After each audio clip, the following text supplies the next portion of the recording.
Então, quando falamos de indeferimento da inicial, temos que mencionar a questão da extensão desse indeferimento, né? Porque pode ser um indeferimento total da petição inicial, e aí a decisão ela tranca o processo completamente, né? Põe fim à relação jurídica processual de maneira total, ou pode ser com relação a um dos pedidos cumulados apenas, e o indeferimento da inicial será parcial, portanto. Tá? Então, quando falamos de extensão do indeferimento, nós temos o indeferimento total ou indeferimento parcial da petição inicial, ok? Indeferimento total trata-se de uma manifestação negativa, né? O que a doutrina costuma falar de um despacho negativo que tranca o processo, né? Impede o prosseguimento do processo, né? Impede a própria subsistência, a própria continuidade da relação jurídica processual. Nesse caso, se o juiz indefere de maneira total a inicial, ele está proferindo uma sentença sem análise do mérito, é uma sentença chamada, portanto, de terminativa, né? Porque ele não chega a adentrar ao mérito constante dos pedidos constantes da petição inicial. Ele acaba por indeferir essa petição inicial em razão de algum vício processual, ok? Outra hipótese, o indeferimento parcial.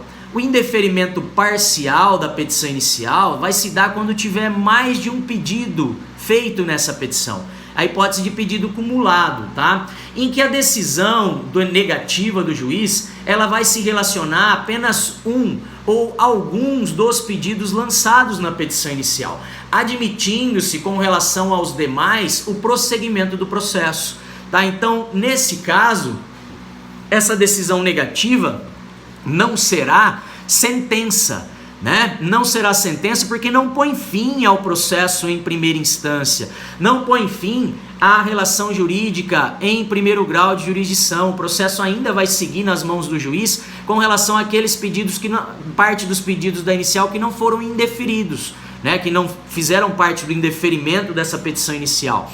Então, com relação apenas aos pedidos indeferidos, ele tranca o processo. Com relação aos outros pedidos, o processo prossegue em fases posteriores, em primeiro grau de jurisdição. Então não falamos de sentença, porque o juiz continuará atuando em primeiro grau, né?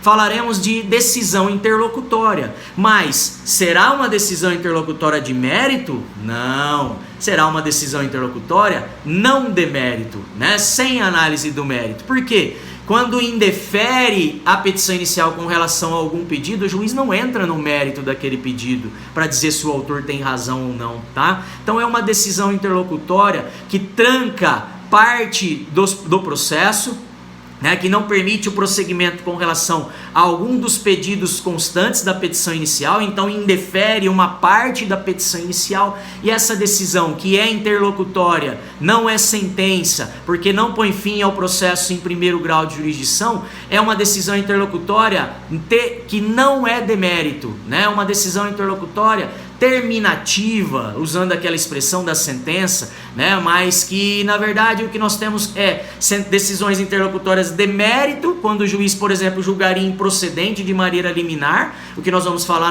nos próximos slides, né? Mas aí ele adentra ao mérito para julgar improcedente um dos pedidos colocados na inicial, e aqui no caso de indeferimento da inicial, não é decisão de mérito. Se ele indefere a inicial, ele não chega a adentrar ao mérito daquele pedido que acabou sendo indeferido, ok? Então, essa decisão, né, pessoal, ela é passível de recurso. Se ela for atacável por recurso, o recurso apropriado é o recurso de agravo. Isso está lá no 354 do CPC, quando menciona as hipóteses de extinção do processo.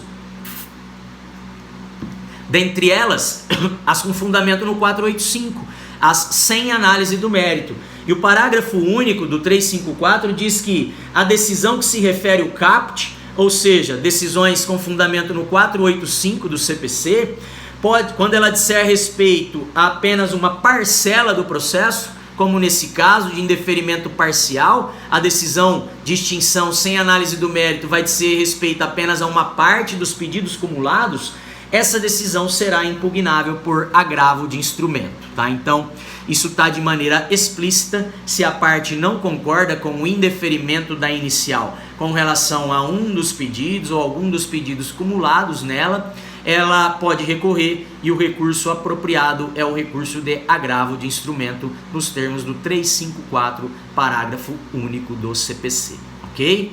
Tranquilos? Aqui então a gente encerra a análise das questões do indeferimento da petição inicial, destacando que decisão de indeferimento da petição inicial é decisão sem análise do mérito. Se for total, se extinguir todo o processo, todos os pedidos formulados, é sentença, porque põe fim ao trâmite processual em primeira instância. Se indeferir a petição inicial com relação a algum dos pedidos cumulados e com relação aos demais, o juiz ordena o prosseguimento com a citação do réu para responder à ação, com designação de audiência de conciliação para tentar um acordo com relação a esse outro pedido cumulado, esse que não foi objeto de indeferimento. Nesse caso, decisão interlocutória, mas decisão interlocutória não demérito. Se for sentença terminativa ou não terminativa, né, definitiva, sentença é sempre atacável por apelação. Decisão interlocutória é que vai poder variar se é apelação ou agravo. Neste caso, não está no 1015, mas está no 354, de maneira expressa no código, que seria o caso de recurso de agravo de instrumento, voltado então a atacar essa decisão do juiz que indefere a petição inicial com relação à parte dos pedidos cumulados, ok? Tranquilos? Voltamos no próximo vídeo para falar das hipóteses então de improcedência liminar do pedido. Valeu por enquanto, pessoal!